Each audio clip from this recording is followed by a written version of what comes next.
Hello, YouTubers. It's Troy here again. I want to talk today about pitching stories to editors. It's something that freelancers have to do.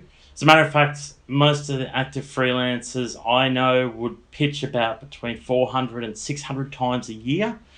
So it's something you have to get good at. You're spending a lot of time doing it, and it's your bread and butter, basically. So if you know how to pitch properly and well, then you get good outcomes. So I wanted to talk a little bit about it today. But the first thing I wanted to say is you do have to get used to rejection. And that can be hard for some people because you've spent so much time getting this story, interviewing the right people, getting the information you need to actually do the story, that you're invested in the story. And it's really hard when you're trying to pitch to an editor who's not as invested in the story or has to be convinced to be invested in the story. So that can be difficult to accept when you do get a lot of rejections or maybe not even contacted back. But I will say that if you do struggle with that, it's a really steep learning curve. But editors will reject stories for a variety of reasons, and none of the reasons are a reflection on you as a person or you as a writer. So it can be stuff like that doesn't suit their publication, they've written about this topic previously, or they don't have the budget. There can be any number of reasons why they pass on one of your stories, but the trick is to take your lumps and move on, and always keep pitching to that same publication as well with different story ideas. So a rejection's not something that you should take to heart. And the good thing about the medium we work in is that there's literally hundreds of avenues for you to get for your story to get out. So you've got periodicals, you've got magazines, you've got online publications, you've got trade publications. And if worse comes to worse, you've even got platforms that you can put your story up yourself, like Medium. So you might not get a lot of money, or if any money at all, but if you really believe in your story and you think it's got an audience, then a platform like Medium could be the avenue you want to pursue, provided you've given other opportunities first. I wouldn't go to Medium first, but it's there. So just when you're pitching, just think, I really like this story and I will find a place for it. So how do you pitch? Most editors have very little time. They're very time constrained. They've got a lot of work, and not only that, they get dozens of pitches a week. So you don't want to send them reams and reams of explanation of why they should be running your story.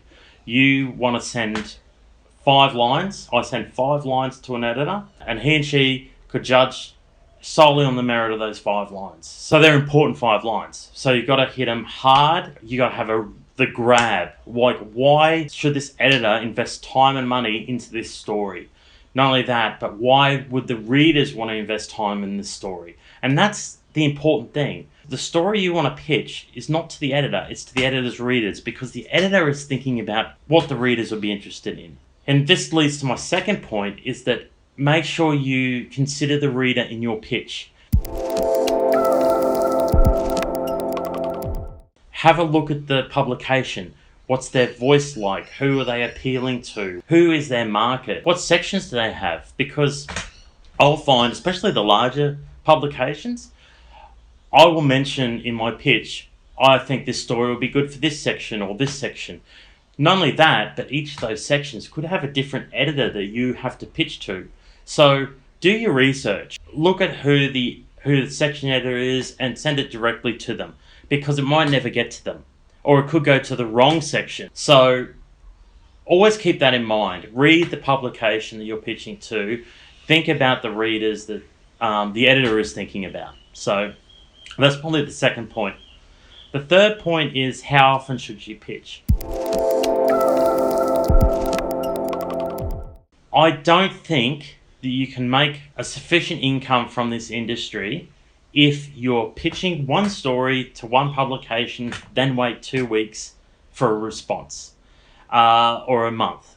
it's just not feasible. So I'll have certain tiers. So I'll pitch to the biggest publications with the best reputation, the best pay first, and then slowly move down the scale. But I'll send out multiple pitches at once. I might pitch one story to 6 or 7 publications, and then a couple of weeks later, if I'm still invested in the story, I'll pitch to a few more publications down the chain. And I usually have about 3 or 4 stories going at once. So I'll keep busy, always looking for stories. You always got to look for stories. And then add that to the rotation and just keep pitching as I go. So I'll send out a lot of emails. And you can see why you get up to 300 or 600 pitches a year, because it's just an ongoing process. And this comes to another point. I have a spreadsheet where I lay out about 120 publications that I regularly pitch to. There's a few others that I'll pitch to, but there's about 120. They're all different topics. So there's science, there's adventure, there's travel, there's current events. There's a lot of publications, a niche. So when I find a story, I'll go, all right, these 5 publications might be interested in this. So I keep this database of about 120 publications broken down into niches. Then it'll have a little bit of information about them, the sections that they run, who the section editors are. And I'll follow those section editors on Facebook and Twitter, mainly Twitter, to see the sort of stuff that they're posting, that they're retweeting, the stuff in their own magazine that they're promoting, because that's the stories they're interested in. So it's always good to get a feel of what an editor's like, and that'll help you in your not only your pitching process, but subsequent conversations with that editor. And that document will have the contributors' email or a link to the page to contribute. It'll also have, so as I said, have all the editors. It'll also have a bit of information about pay rates, and because that's important. Not only that, I'll go back and review that document every 3 months, because unfortunately that's the industry we work in. A lot of publications will stop accepting contributions, or they might stop printing altogether. They might change hands. They might get new editors. So I'll go back and I'll have a look at the information I've got and make sure it still matches up.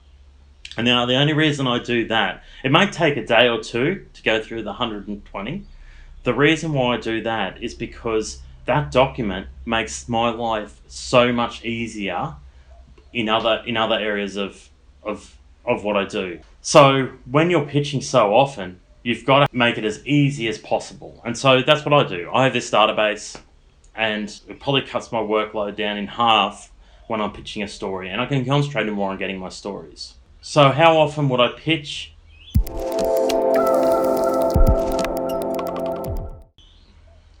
See, that's difficult, because once you pitch a story, you've got publications that are weekly, monthly, 3-monthly, and so when will they get back to you?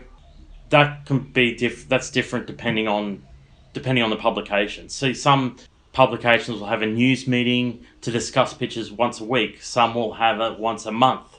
So it can take quite some time to get back to you, which again is why you should pitch to more than one place, or have continually rolling pitches, because you can't wait that long for someone to get back to you on a story. You have to continually pitch. When I do come up against a double up, like 2 publications interested in a story, usually they're interested in different elements and different parts or different narratives. So I'm able to develop 2 stories from the one idea. I know that's not really done a lot, because a lot of publications like to be exclusive on these sorts of things. But it's a reality of trying to be a freelancer full time. You've got to keep the wheels in motion all the time. So yeah, that's basically it. Sorry it's been so long since the last video. As you can see, I've moved house, and I wanted to do this one right, because it's such an important part of being a successful freelancer. So yeah, please like and subscribe. And if anyone has any comments about pitching, make them below, and I'll try and talk about them in a subsequent video. But like I said, it's not definitive. It's what I do in my freelancing career. So thank you very much. Talk to you soon. Bye.